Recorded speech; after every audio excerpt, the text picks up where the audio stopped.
Est-ce que tu peux chanter plus fort? Yeshua Zali, Yeshua Zali, Yeshua Zali, Yeshua Zali, Yeshua Zali, plus haut que ça, Yeshua Zali, Yeshua Zali, Yeshua Zali, Yeshua Zali, Yeshua Zali, Nangangwa Yeshipito, Molivie, Nangangwa Israela, Poledimie, Bisika Yeshua Zali, Banaka, présence de Naye, Polenanga, Sanduku Mibeko, Eke Iwapie, Eke Kukambola, Obed Dome, Bisika Yeshua Zali, Banaka, présence de Naye, Lipangolinanga, Yeshua Zali, Yeshua Zali, Yeshua Zali, Yeshua Zali, tiens, attendez, on voit le rapide. Nous sommes dans le livre de Daniel chapitre 6. Daniel chapitre 6, le verset 20 à 22.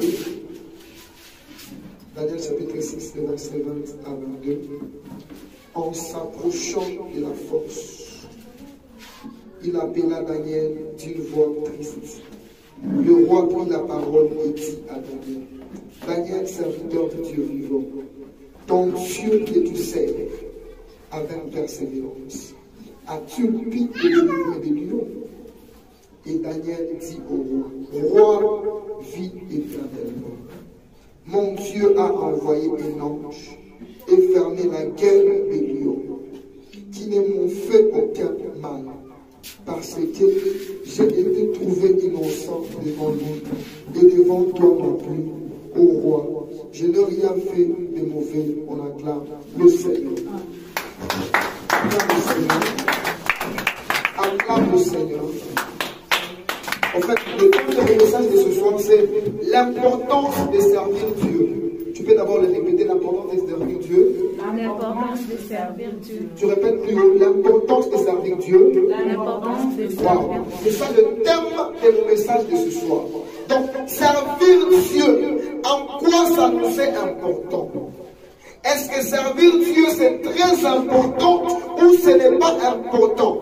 Beaucoup ne reconnaissent pas l'importance de servir Dieu. C'est pourquoi beaucoup ne servent pas Dieu. Pourquoi? Parce que déjà dès le départ, ils ne savent pas en quoi est important l'œuvre de Dieu. Acclame Jésus. Beaucoup de personnes ignorent l'importance de servir Dieu. Et laissez-moi vous dire ce soir que servir Dieu est très important. Et parmi les missions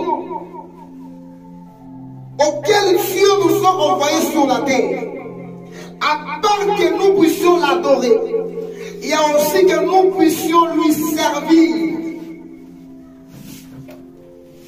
Dieu nous a envoyés sur la terre.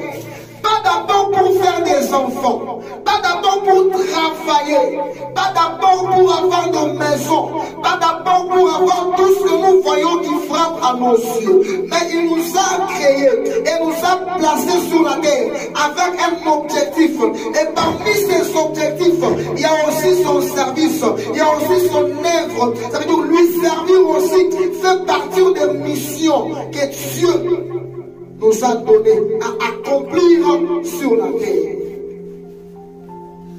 Et déjà, si tu es un chrétien, si tu es une personne, tu es dans l'église, tu vis dans le monde, mais tu n'es pas là, soit tu n'es pas l'une des membres qui sont appelés à servir Dieu, soit qui se donnent, qui s'offrent au service, soit à l'œuvre de Dieu, tu es en train de dire à Dieu que je refuse d'accomplir la mission à laquelle tu m'as envoyé sur la terre. Acclame Jésus. Je vous le dis très fortement que c'est très important de servir Dieu. Nous sommes dans cette histoire. Cette histoire, c'est l'histoire de Daniel. Qui est Daniel? Daniel, c'était, premièrement, d'abord, Daniel, c'était un esclave. Dis d'abord qu'un esclave. Un esclave. Pourquoi j'ai dit que Daniel c'était un esclave? Parce que l'endroit où Daniel s'est retrouvé, l'histoire, quand on parle de Daniel, ce n'est pas une histoire où Daniel s'est retrouvé à un bon lieu. Il s'est retrouvé dans un lieu où il n'était pas n'importe qui, mais il était d'abord premièrement un esclave. Et si vous êtes un esclave, ça veut dire l'endroit où vous êtes, ce n'est pas votre propre endroit, ça ne vous mérite pas, ce n'est pas votre lieu de vivre, ce n'est pas votre maison habituelle. Écoutez, Daniel n'était pas un Babylonien. Daniel c'était un Hébreu, c'était un Israélite. Et il s'est retrouvé un jour à Babylone comme étant un esclave. Laisse-moi dire à une personne ce soir que nous tous ici, nous sommes aussi des esclaves. Qu'est-ce qui a fait de nous que nous sommes des esclaves? Parce que le lieu où nous sommes n'est pas propre à nous. Parce que le monde où nous sommes ne nous appartient pas. Pourquoi je dis cela? La Bible nous dit ceci, que nous sommes dans ce monde, mais nous ne sommes pas de ce monde. Nous sommes des passagers, nous sommes des visiteurs. Si nous sommes venus ici, ce n'est pas pour passer du temps, ce n'est pas, je dirais, pour vivre éternellement, mais nous sommes venus comme des visiteurs, C'est ce qui a fait d'abord de nous des esclaves, car le monde ne nous appartient pas. Le monde appartient à ceux qui appartiennent au monde, mais le monde n'appartient pas aux enfants de Dieu. Les enfants de Dieu ne sont que des visiteurs, ne sont que des passagers. C'est pourquoi, du fait que je suis un passager dans ce monde, le monde va toujours me rendre esclave. Pourquoi je dis cela? Jésus a dit un jour aux disciples qu'on va vous haïr à cause de mon nom, on va vous persécuter à cause de moi. Quand est-ce que cette persécution aura lieu? Cette persécution n'aura pas lieu au ciel, mais ça aura lieu ici sur la terre. C'est pourquoi je te dis que tu es un esclave d'abord, parce que tu es dans ce monde. Acclame Dieu. Et lorsque Dieu, il t'envoie dans le monde, c'est pas pour rien, c'est pour que, au travers de toi, que beaucoup de personnes puissent être sauvées. Dieu ne t'a pas envoyé pour toi-même, il t'a envoyé dans ce monde pour que tu puisses être comme la lumière. C'est pourquoi la Bible nous dit, Jésus est en train de dire, je suis la lumière du monde. Celui qui me suit, il ne marchera pas dans les ténèbres, mais il aura la lumière de la vie. Dans notre sens, le fait pour moi d'accepter Jésus et de le suivre, il fait de moi directement une lumière. Et directement, si je suis lumière, si j'éclaire en Jésus, ça veut dire simplement que partout où je passerai, cette lumière va aussi éclairer le monde. Acclame Jésus. Il y a toutes les personnes qui sont des lumières ici sur la terre. Il y a tous les chrétiens qui sont des lumières ici sur la terre. S'il y a des chrétiens qui sont des lumières sur la terre, ils vont acclamer pour Jésus. Ils sont des lumières. Et c'est ça notre mission sur la terre. Shadrach, Meshach, Abednego, Daniel en Babylone, des esclaves. Mais je ne peux pas tout raconter comme histoire. Je ne vais pas commencer au début. parce que l'histoire est très longue. Il fallait commencer d'abord par Israël, jusqu'à arriver au point de Daniel. Mais je n'ai pas tout ce temps-là. J'ai quelques minutes seulement. Daniel s'est retrouvé à Babylone. Daniel avait son Dieu. Daniel servait son Dieu. Malgré que Babylone a imposé à Daniel des idoles, d'autres divinités contraires à son Dieu, mais Daniel n'a pas ignoré l'importance du Dieu qu'il a appelé. Daniel savait que moi je ne peux pas servir des idoles, je ne peux pas me prosterner devant leur Dieu. Moi je veux me prosterner rien que devant mon Dieu. C'est pourquoi la Bible dit, Dieu est en train de donner les commandements aux enfants d'Israël. Tu n'adoreras pas un autre Dieu devant ma face. Tu ne te verras pas une image taillée. Dans d'autres sens, le Dieu qui a fait tout cela, il le savait. Et Daniel avait déjà cette instruction. Parce que les enfants d'Israël, comment ils instruisaient leurs enfants? Ça veut dire qu'ils grandissaient avec l'instruction. Trop petit, déjà on commence à t'apprendre. Par des récitations, par des hymnes, par des petits cantiques, par des poèmes. Les commandements de Dieu, c'est comme ça. Déjà un enfant comme ça, chez les Israélites, les petits cantiques là-bas, par exemple, respecte ton Père et ta mère, les 10 commandements de Dieu. Donc, ils peuvent même créer juste un petit cantique pour que les enfants retiennent au moins les principes de leur Dieu. C'est comme ça. Il y avait les Mishma, toutes ces choses là-bas. Et ça, c'est la théologie. Je ne vais pas toucher à la théologie. Est-ce que tu peux bien acclamer le Seigneur? Amen. Amen. Amen. Daniel s'est retrouvé à Babylone. On l'a imposé, dans notre sens, on l'a imposé à adorer. Je vous ai dit un temps comme ça, adorer ça signifie quoi? Les cultes que nous sommes en train de passer, déjà c'est une adoration. L'adoration est composée de beaucoup de choses. L'adoration est composée de beaucoup de parties. Dans l'adoration, il y a les louanges. Dans l'adoration, il y a la prédication. Dans l'adoration, il y a les cantiques. Dans l'adoration, il y a les offrandes. Dans l'adoration, il y a la prière. Tout ça, ce sont des adorations. Il y a aussi servir Dieu. Ça fait partie de l'adoration. Et le fait qu'on a demandé à Daniel de se prosterner devant cette statuette, dans notre sens, c'est comme si on a obligé à Daniel de servir leurs idoles. Mais Daniel a refusé. Laissez-moi ouvrir une parenthèse. Dans le monde où nous sommes, ce monde va nous exiger à se prosterner, à servir ces choses. Et c'est Dieu. Je vous dis, beaucoup de personnes, ils servent trop le monde. Beaucoup de personnes, ils servent trop le monde. Et vous allez voir les gens se sacrifier pour que leurs enfants puissent manger. Les gens se sacrifier pour qu'ils puissent bien se divertir. Les gens se sacrifier pour des choses de ce monde, des choses qui sont éphémères. Laissez-moi vous dire, un jour, Dieu va te poser la question. Je t'avais donné un talent. Où est-ce que tu vas te poser? Tu vas lui dire que j'avais caché ça dans mon cœur et je n'ai pas voulu me démontrer devant les gens pour qu'ils ne puissent pas dire de moi des choses. Et Dieu te dira, un faux serviteur que tu es, un faux serviteur que tu es, va en enfer. Va en enfer, c'est là qu'il y a ta place, car tu as refusé de m'adorer, tu as refusé de me servir. Acclame très bien. Ne servons pas les mondes, s'il vous plaît. Aujourd'hui, il y a des gens qui vivent pour l'habillement seulement. Des gens qui vivent pour manger seulement. Quelqu'un qui prend son temps, il sacrifie tout son temps en train de travailler seulement chez les Chinois. Matin, midi, soir, il n'a pas le temps d'aller adorer son Dieu. Il faut adorer son Dieu. Il faut servir Dieu. C'est pour ça qu'ils nous sont faits. Même dans tes prières, il faut prier Dieu, donne-moi un bon boulot. Vous savez, c'est bien comme les Chinois sont venus ici. Nous allons dire qu'ils nous ont vraiment avantagés parce qu'au Congo, il y a quand même beaucoup de boulot. Déjà, ne souffrez pas trop. KPM est là. Toutes les entreprises sont là. Mais ça tue la vie spirituelle. Ça tue la vie de Dieu chez eux. Et ils ont leur Dieu qu'ils adorent. Ils ont leur Dieu qu'ils adorent. Et ils respectent trop le temps d'aller adorer leur Dieu. Leur Dieu est différent de nous. Et ils sont en train de faire en sorte que nous ne puissions pas nous adorer notre Dieu. Acclame Jésus. Quel est le temps de servir Dieu? quoi l'avantage de servir Dieu? C'est quoi l'importance de servir Dieu?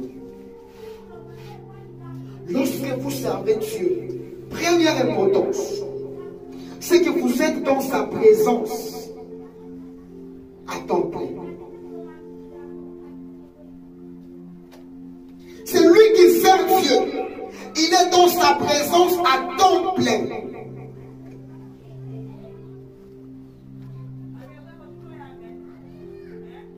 Amen. Amen. Il n'y a pas plus qu'être dans la présence de Dieu. Vous savez ça? J'aime trop être dans la présence de Dieu. Là où il y a la présence de Dieu, il y a la gloire. C'est pourquoi la montagne de la transfiguration, lorsque ce lieu a été rempli de gloire, a été relevé de gloire, qu'est-ce que Pierre a dit? Seigneur, est-il possible que nous puissions faire 3 tentes ici? L'une pour toi, l'une pour Moïse et l'une pour Élie.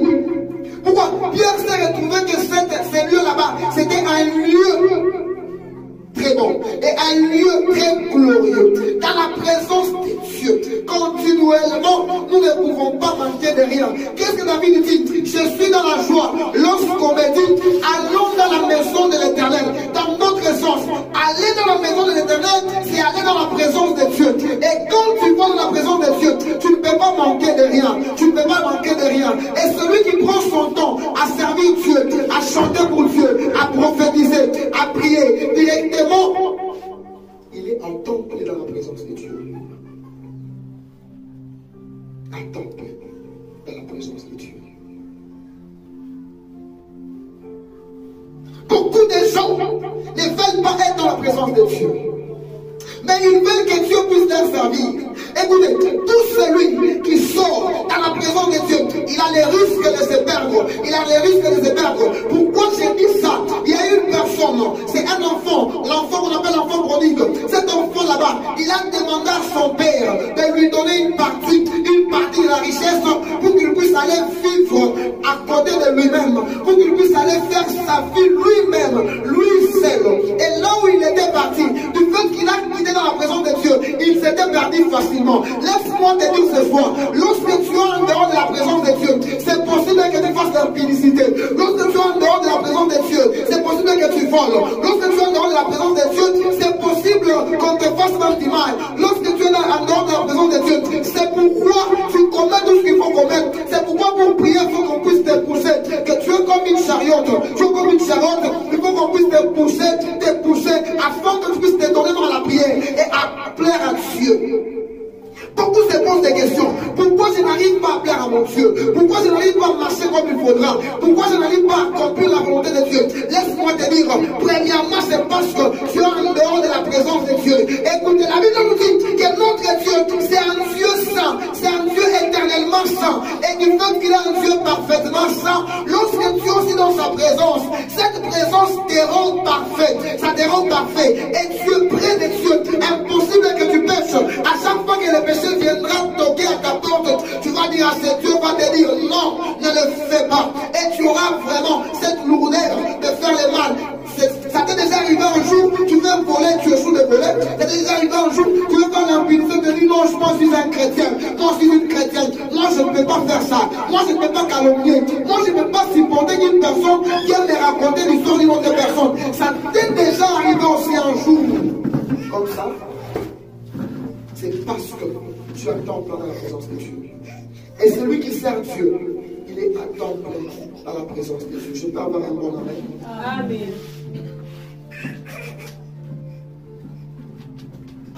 Deuxième de chose, l'importance de servir Dieu. Celui qui sert Dieu,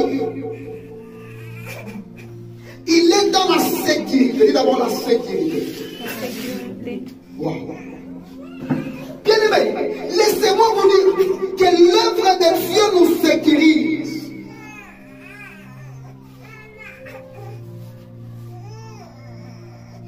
Lorsque tu sers Dieu, tu as cette assurance de vivre entièrement dans la sécurité.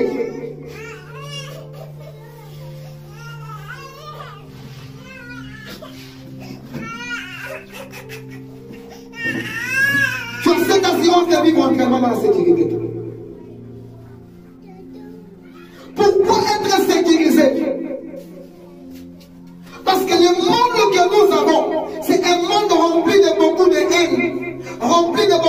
choses.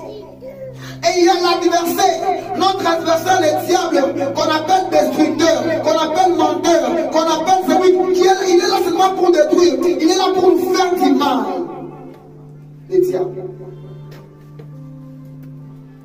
Et quand tu sers Dieu, ton papa Dieu, il ne veut pas permettre qu'on puisse te faire du mal. Pourquoi? Parce qu'il a besoin que tu puisses lui servir, n'est-ce pas, non? C'est comme qui dirait quelqu'un me sert, il est dans ma maison, il est, je ne sais pas si il est une servante dans ma maison, il fait des tâches ménagères. Je ne peux pas accepter qu'on puisse le faire du mal par des étrangers de dehors. Je vais le protéger. Pourquoi? Parce qu'il est dans l'enclos de ma maison. Dis-le Seigneur, tu es sécurisé. C'est parce que jusque-là, Dieu ne te regarde pas en train de nous servir. Tu es sécurisé. C'est parce que jusque-là, tu n'as pas une tâche que tu accomplis dans la présence de Dieu. Il y a des gens qui viennent seulement prier pour prier. Il y a même des gens qui, même s'il faut prier, ne prient même pas. Ils n'ont même pas le temps de prier. Il y a des gens qui attendent seulement qu'on puisse prier pour eux. Même prier non pas. Une personne m'a dit, il m'a dit une autre fois sur WhatsApp. C'est un serviteur m'a dit, les chrétiens ne prient pas, papa, je t'ai dit. Ils viennent seulement nous flatter. Ils ont seulement payé des minutes là de prière. Un chrétien seulement à la maison, là, il prend seulement une heure, il tombe 2 heures, il tombe en train de prier. Il y a même des gens qui fuient la prière. Ils veulent seulement quand on vient, on lui dit, Dieu va te bénir. Viens, je vais prier pour toi. Quand on prie pour toi, il se sent à l'aise. Mais là, cette personne comme ça, il va servir Dieu. Cette personne comme ça, il va servir Dieu. Nous avons un grand problème de nos jours. Les gens ne veulent pas servir Dieu. Les gens ne veulent pas se mettre à l'œuvre de Dieu. C'est pourquoi nous sommes insécurisés. C'est pourquoi nous sommes insécurisés. Comment tu vas découvrir que tu es insécurisé? Parce que quand on va jeter la maladie sur toi, ça t'atteint directement, rapidement et directement. Quand on te jette des mauvais sorts, ça t'arrive rapidement. Lorsqu'un sorcier de ton quartier, il dit que tu vas mourir réellement. Lorsqu'il dit, moi je bloque seulement les mariages de cette soeur, il bloque. Lorsqu'il dit, moi je bloque seulement les finances de ses frères, il bloque. Lorsqu'il dit, ses frères ne vont pas servir Dieu continuellement, il le fait. Ça t'arrive. Pourquoi? Parce que tu n'es pas sécurisé. Et qu'est-ce qui a fait de toi que tu ne sois pas sécurisé? Premièrement, c'est parce que tu as refusé de servir Dieu. Bien-aimé dans le Seigneur, nous ne sommes pas nés pour rien. Nous sommes nés pour servir Dieu. Et à chaque fois que tu seras au service de Dieu, rassure-moi, rassure-toi que tu seras sécurisé. Rassure-toi qu'on va te faire du mal et on te fait, ça ne va pas t'arriver, ça ne va pas t'arriver. La Bible nous dit, celui qui est à moi, moi aussi je suis en lui. Et quand tu es en Jésus, comment tu peux te faire du mal? La Bible nous dit, ne touchez pas à mes rois, ils te feront la guerre, mais ils ne te vaincront pas. Dieu ne parle pas n'importe qui, il parle aux serviteurs de Dieu, il parle aux serviteurs de Dieu, il parle aux serviteurs de Dieu. Il savait qu'un serviteur de Dieu, il aura toujours des gens qui vont les combattre, mais du fait que tu es en train de lui servir, il ne peut pas permettre que la maladie puisse t'atteindre, il ne peut pas permettre que les éléments t'atteignent, il ne peut pas permettre que les sorciers te font du mal. Tu vas seulement entendre, comme la Bible nous dit, ils viendront par le même chemin, mais ils vont rentrer par ce chemin. Ils vont rentrer par cette chemin. La Bible dit, le mal atteint souvent l'Égypte, mais l'Éternel les en délivre toujours. Dans d'autres sens, moi j'entendrai seulement par mes oreilles qu'il y a des sorciers qui sont en train de combattre mon mariage, mais ils ne vont jamais toucher à mon mariage. Moi j'entendrai seulement qu'il y a des sorciers qui ne veulent pas que je puisse travailler, mais ils ne vont pas toucher à mon travail. Moi j'entendrai seulement qu'il y a des personnes qui veulent mon échec, mais ils me verront réussir. Pourquoi? Parce que je suis au service de Dieu. Ils vont planifier, ils vont même commencer à venir là où je suis. Ils sont comme les enfants d'Israël qui sont comme les Égyptiens qui sont en train de suivre les enfants d'Israël. Lorsqu'ils partaient au désert, ils ont suivi, mais ils n'ont pas touché aux enfants d'Israël. Laisse-moi te dire, tant que tu serviras Dieu, tout celui qui osera te toucher, tout celui qui osera s'approcher de toi, il ne te fera rien, ni sa maladie ne t'arrivera jamais, ni ses problèmes ne t'arriveront jamais. Tout ce que tu vois que ce sont des complications, ça ne va pas t'arriver. Toi tu vas seulement entendre. Nous allons t'annoncer, ma soeur, nous voilà un combat dans ta vie sur le mariage, un combat dans ta vie sur ta santé, un combat sur tes finances. Et après cela, tu vas dire, les dieux que je sers, ils me sécurisent, ils ne peuvent pas permettre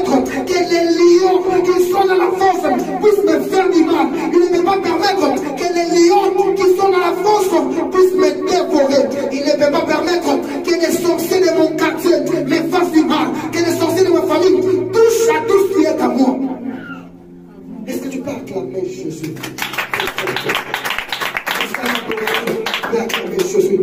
Parce qu'un adorateur fait acclamer le Seigneur. Dis d'abord, Jésus sécurise-moi. Jésus sécurise-moi. Est-ce que tu peux le dire plus haut? Jésus sécurise-moi. Jésus sécurise-moi. Wow. Lorsque tu sais, tu es dans la sécurité. Tu es dans la sécurité.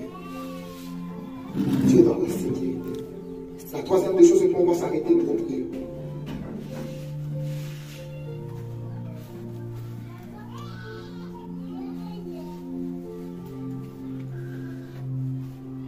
Lorsque tu sers Dieu,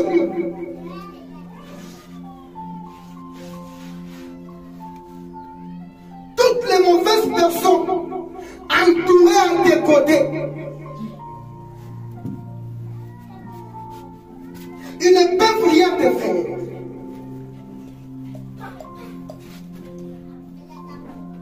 Ils ne peuvent rien causer sur toi. Lorsque tu sers Dieu dans notre sens, en un mot, tes ennemis sont toujours dans l'échec. C'est qui écrivait ça. Lorsque tu sers Dieu, à part te sécuriser, tes ennemis aussi sont toujours dans l'échec. On a planifié qu'on puisse jeter Daniel dans la fosse au lion. Pourquoi? Parce que Daniel servait le Dieu vivant. Et ils se sont mis, c'est son Dieu qu'il sert. Et nous savons qu'il n'a pas un problème avec son Dieu. Son Dieu là, il est un Dieu puissant. Comme ça, on va toucher seulement à son Dieu. Mais Daniel servait Dieu. Du fait qu'il servait un Dieu vivant. C'est Dieu vivant là-bas. Il n'a pas permis que ses ennemis là-bas puissent réussir leur plan. Il a permis que ses ennemis puissent être dans l'échec. Laissez-moi dire à une personne, à chaque fois que tu serviras Dieu, tes ennemis seront toujours dans l'échec. Tes ennemis seront toujours dans l'échec au nom de Jésus. À chaque fois que tu te mettras à l'œuvre de Dieu, à servir Dieu, ils vont te faire la guerre, mais ils ne te vaincront pas. Ils te feront la guerre, mais ils ne te vaincront pas. Tes ennemis te verront comment réussir. Tu seras comme Daniel dans la fosse au lion. Même les lions ne te verront rien. Même les lions ne te verront rien. Les sorciers de ta famille, ils ne te verront rien. Les ennemis qui ont dit que tu ne seras pas marié, ils te verront marié. Les gens qui ont dit que toi tu finiras par mourir, ils vont te voir vivre et ils vont témoigner la gloire de ton Dieu, la main puissante de Dieu, et ils vont témoigner la grandeur du Dieu vivant, du Dieu très haut, du Dieu célèbre, du Dieu manifeste, du Dieu qui se touche, du Dieu qui change. Lorsque tu sers Dieu, lorsque tu sers Dieu, tes ennemis ne te feront rien. Mais tu auras toujours des ennemis. Beaucoup ne veulent pas. Écoutez, laisse-moi te dire. Lorsqu'on te dit seulement que tu as des ennemis, sois même joyeux, sois même content. Dis que je suis un enfant de Dieu. Oh, donc je ne suis pas babylonien, moi je suis israélite, hein. Moi je suis Daniel. C'est pourquoi j'ai des ennemis qui ne veulent pas me voir servir Dieu. Tu vois seulement quelqu'un, quelqu'un de ton quartier, on ne va pas partir à la prière. Il te dit non, aujourd'hui on n'a pas envie de prier, moi je n'ai pas envie de prier. Et puis tu dis, moi je n'ai pas envie de prier, je ne vais pas partir d'abord, on se repose un peu. C'est déjà un ennemi de ta vie. L'ennemi de ta vie ne veut pas te voir réussir. Laisse-moi te dire, mais quand tu as l'œuvre de Dieu, Dieu va comprendre même celui qui va te dire, ne pardonne pas la prière. Pourquoi? Parce qu'au-dedans de toi, il y a le Saint-Esprit qui est avant toi. Ce Saint-Esprit, tu vas lui donner une réponse. Non, moi j'irai prier. Je ne peux pas me fatiguer. Je ne suis jamais fatigué de manger des boucaris. Je suis jamais fatigué de me laver. Je suis jamais fatigué de me plaire. Je ne peux pas aussi me fatiguer de servir Dieu, de prier Dieu, d'aller à l'église. Comment les chrétiens que nous sommes, nous nous fatiguons de servir Dieu? Écoutez, les sorciers nous dépassent. Les sorciers nous dépassent. Un sorcier, c'est impossible qu'il soit absent au rendez-vous. Qu'il soit absent au rendez-vous. Ils savent même l'heure à laquelle ils doivent quitter. Même si on leur donne une mission de faire, je ne sais pas si c'est à 12 h, tu vas faire ceci dans leur maison. Il va créer même une maladie, il peut créer même une maladie. Et puis, c'est ça, le chemin qui roule. Il sent même la fièvre. Après, il temps comme ça, tu as la fièvre. Je tombe. Après, il dort là-bas. Elle a une mission d'aller, de voler.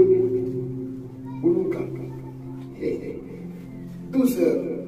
C'était bien planifié. Parce qu'il sait que ma maman est très compliquée. Elle ne veut jamais me voir dormir en paix. Elle va toujours me réveiller, m'envoyer une fois d'abord là-bas. Maintenant, tu retrouves maintenant ta maman Elle sert Dieu. Tu sais comment ta maman va te conforter.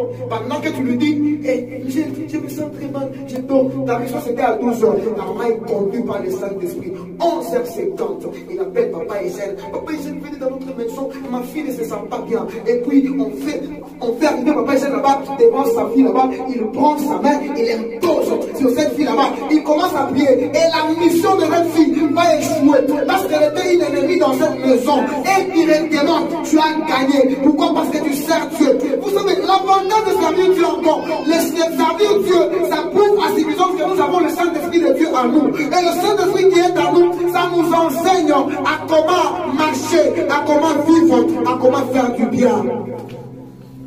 Le Saint-Esprit qui est en nous. Qui va servir Dieu? Qui va accepter de servir Dieu? Le dimanche, je crois, c'était le lundi. Les mardis, les mercredis, j'avais posé une telle question. Il y a eu des gens qui avaient visé les mains. J'étais vraiment étonné. Je me suis dit, ce sont des... Quel genre de chrétiens?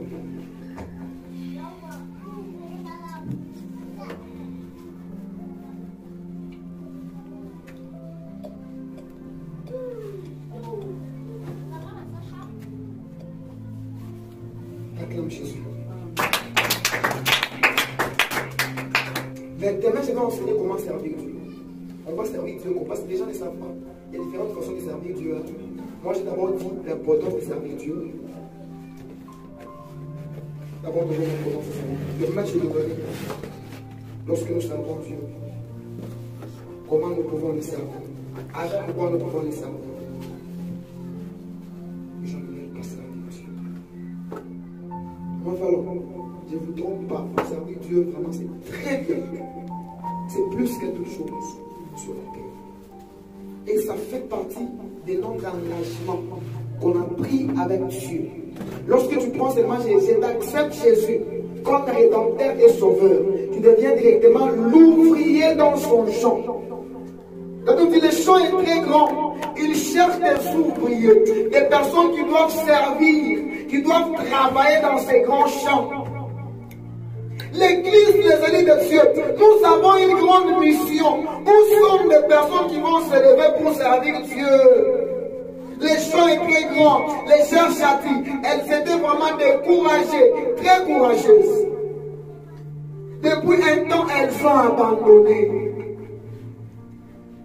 Des frères Ligue, des frères Ligue, où sont des personnes qui vont se tenir aussi? Ils vont se dire, moi aussi, en tout cas, je vais soutenir l'œuvre, cette église ici, je vais travailler avec Papa Eugène. Je ne vais pas le laisser lui-même dans ces champs-là. Il modère seulement lui-même. Entonner les cantiques seulement lui-même. Prêcher seulement lui-même. Toutes les choses seulement lui-même. Même lorsqu'il s'agit de payer la maison. Il y a personne pour moi qui va se tenir seulement. Je commence à suivre les gens pour qu'ils puissent donner l'argent pour la maison. Seulement lui-même là, il faut qu'il soit seulement derrière là-bas. Non, cette fois-ci dans ces champs ici, je vais prendre aussi cette tâche. Je vais servir aussi Dieu comme ça. Je vais aussi, bon, il dit, maman, ok, moi je vais chercher une tâche que je dois commencer dans la liste. Même si je ne pars pas chaque jour, je passe seulement les dimanches. Moi, maman, je passe seulement souvent, je travaille pendant la semaine, je n'ai pas le temps de venir pendant la semaine, je passe seulement les dimanches. Qu'est-ce que je vais commencer à faire les dimanches à l'église? Il s'est dit, comme ça, dimanche à l'église, moi je vais commencer à me tenir seulement même à la porte là-bas, et je vais commencer à arranger les gens qui passent, qu'ils se mettent en ordre. Et l'autre personne s'est dit, non, moi, je vais commencer à calmer les enfants. Vous voyez, les enfants nous dérangent un peu trop dans l'église, c'est pas bien dans cette église qui se respecte, qu'il y ait des enfants qui vont commencer à déranger.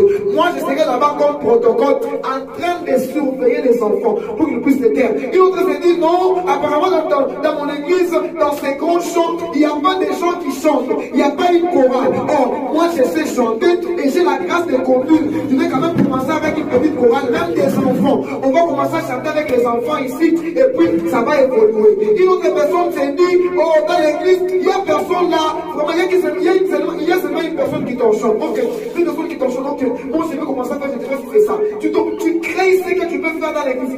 Mais vous m'avez jamais eu le temps. Je vais poser une question.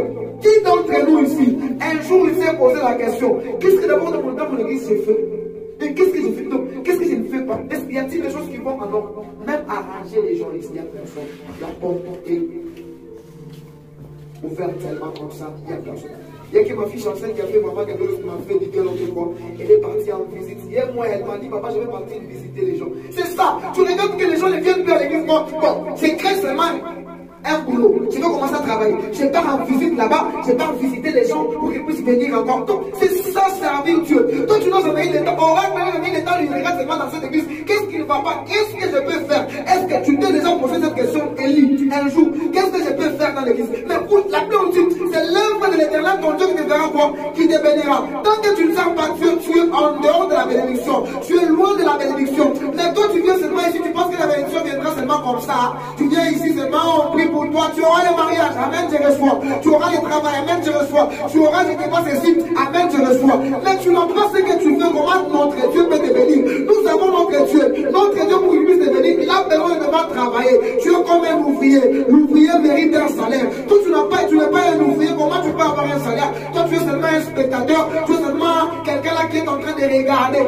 Un observateur. Tu observes seulement tout ce que nous sommes en train de faire. Aujourd'hui, l'équipe était très bien. Ah, papa, il entend bien les cantiques, il prêche bien. Ah, tu as vu comment il a prié pour les malades. Ouais, donc tu dis seulement ça. Maintenant, toi, ton Dieu ne te pose pas la question, qu'est-ce que toi tu as fait pour que tu puisses nous donner ici une réponse? Il dit, mais nous avons un grand problème. Je vous dis, les élus de Dieu, nous avons un grand champ. Jusque-là, on n'a rien fait. Jusque-là, on n'a rien fait. Il n'y a pas des ouvriers qui doivent travailler ici. L'église, si vous voyez ça, c'est trop petit. C'est parce que nous sommes encore dans cette petite maison. Mais lorsque nous allons peut-être quitter, vous allez vous rendre compte que c'était une grande église. S'il vous plaît, cherchez en moi ce que vous pouvez faire. Et aucune personne ne viendra vous dire, faites ceci, faites cela. Ça doit venir dans votre propre cœur. Et ayez le temps d'observer. Tu te dis, il y a une personne qui fait ça. Moi aussi, je ferai ceci.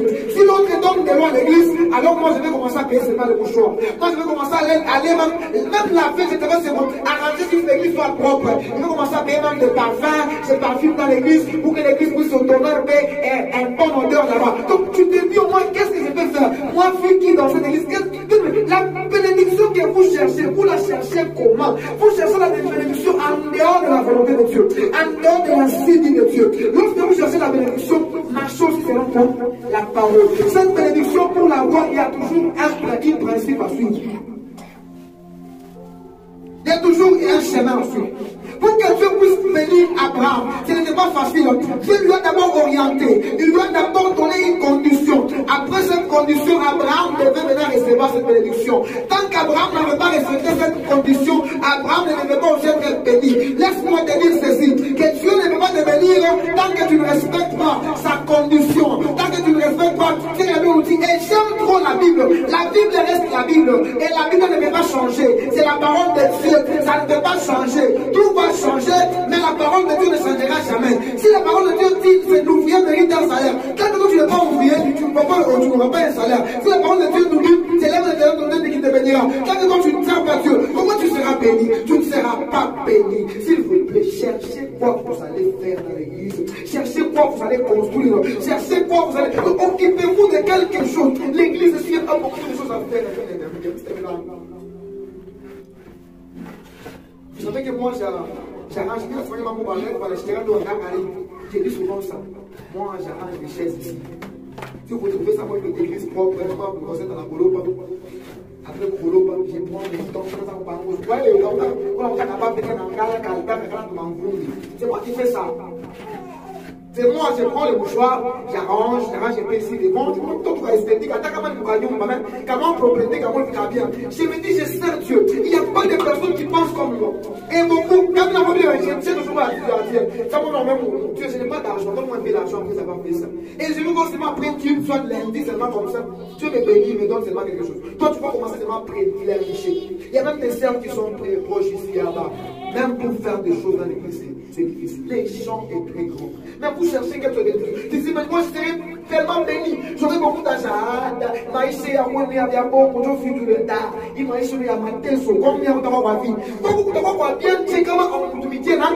Vous le monde, vous parlez, dès que vous pensez, vous faites un cache, c'est que vous parlez. Fallait m'aimer. Parole à moi, il y a changé, parole à moi, parole à moi. C'est que la parole de Dieu dit, ça va s'accomplir. Tant que toi, tu vas t'enfermer dans ton coin, tu seras insécurisé. Je vous ai dit que lorsque nous avons Dieu, nous sommes quoi? Sécurisés. Tu seras insécurisé. Et quand tu es insécurisé, sache que impossible que tu puisses avoir. Les sorciers de ta famille, ils sont en train de te regarder, ils se disent, Eli va avoir un boulot à TFM. On va commencer à payer $600. Ah, Eli, $800. Non, on ne peut pas permettre cela. Mais quand tu sers Dieu, ton Dieu te sécurise. Il ne va pas permettre qu'on puisse te toucher au boulot que tu as retrouvé. Toi, tu veux seulement une bonne fille, une belle fille. Tu veux seulement que notre Dieu te donne un bon mariage, mais tu refuses de le servir. Tu veux seulement que notre Dieu te donne beaucoup d'argent, mais tu refuses de le servir. Cherche ce que tu peux faire. Je vous laisse ces grands devoirs. Allez-y, pensez. Qu'est-ce qui manque dans cette église? Qu'est-ce que moi je peux faire? Je vais visiter les gens. Comme ça, qui commencent à venir, je vais commencer à les torchonner, je vais commencer à aller arranger les serres ensemble avec papa et Jacques, je vais commencer, je ne vais pas faire ceci. Tu te donnes un travail, j'espère que tu es en train d'écouter. Tu te donnes un travail, c'est ça qui va provoquer la bénédiction. Maman Lorraine, vous écoutez, même si vous n'êtes pas là, vous vous donnez un travail ici. Ne venez pas seulement pour vous asseoir et vous vous attendez seulement à manger. Celui qui ne travaille pas ne mange pas non plus. N'attendez pas seulement à manger, à recevoir des choses. Chati, tu m'entends, non? Chati avait un travail à l'écréac. Je crois lui et Rachel. À chaque fois, tranquille, tu vas voir Chati, elle prend les chaises là-bas et l'arrange. C'était un travail qui créait une ouvrage. Aucune personne ne lui avait dit. Et déjà, Dieu peut s'en souvenir de toi seulement pour ça. Et il peut te bénir seulement pour ça. La parole de Dieu ne change jamais. Ça ne peut pas changer. Servons Dieu sur nous. Servons Dieu. Ne regardez pas les lieux où nous sommes. Ne regardez pas l'endroit. Moi d'abord, moi je serai béni seulement ici. Seulement au Dieu dit. Seulement au Dieu. Pas si elle a conscience. Il y a des gens qui viennent ici parce que leur maman vient là-bas sur Gouma. Il y a des gens qui viennent ici parce qu'ils ont pas des problèmes. Mais vous avez besoin de solutions. Pourquoi ne pas servir celui qui va vous donner la solution? David, tu as entendu? Tu ne peux pas avoir si tu ne sers pas maman. Crée, chasse. Moi je dis. Il y a aucun temps où même on a créé, touche pas toutes les vivres, cette chanson, elle va cailler. Dans Dieu, il regarde, il va dire à la fin, il ne va pas laisser ma fille, elle me sert, elle mérite un salaire. C'est pourquoi vous voyez d'autres pasteurs, ils sont riches plus que les membres de l'église. Pourquoi? Parce qu'ils ont le secret des avis. Imagine-toi, le matin, je me suis réveillé, je pars à la montagne, je vais prier pour l'équipe. J'ai fait d'abord le travail d'intercession. Je viens ici, je prêche, je fais tout cela. Que mon Dieu me laisse seulement dans ma maison qu'il puisse manquer à manger. Que mon Dieu me laisse seulement mes enfants ne puissent pas étudier. Que mon Dieu me laisse seulement ma femme être malade et mourir. Non, Dieu ne peut pas permettre des choses comme ça. Je suis son serviteur. Et comme je suis son serviteur, il est là pour veiller sur moi et veiller sur tout ce que je suis. Veiller sur mes troupeaux, veiller sur mes enfants. Veiller même sur l'église des élus de Dieu. Veiller même sur tous ceux qui sont mes enfants spirituels. Mon Dieu ne peut pas les abandonner. Il y a des gens qui sont même protégés parce que nous nous prions. Écoutez ceci, parce que nous servons Dieu. Ton Dieu que tu sers, j'aime beaucoup cette question qu'on a posée à Daniel. Ton Dieu que tu sers, t'as-tu le servi? Même le roi Nebuchadnezzar, il a reconnu que Daniel servait Dieu. Écoutez, lorsque Jésus va reconnaître que tu sers Dieu, Jésus ne peut pas t'abandonner. Jésus ne peut pas t'abandonner. Le Saint-Esprit va aller plaider en toi. À Dieu, regarde celui-ci, il est obéissant, il me sert, il sert, il est dans ton travail, il est dans ton service. Ne l'abandonne pas, ne le laisse pas. Et finalement, tu seras récompensé. Acclame pour Jésus. Et sa parole. Amen.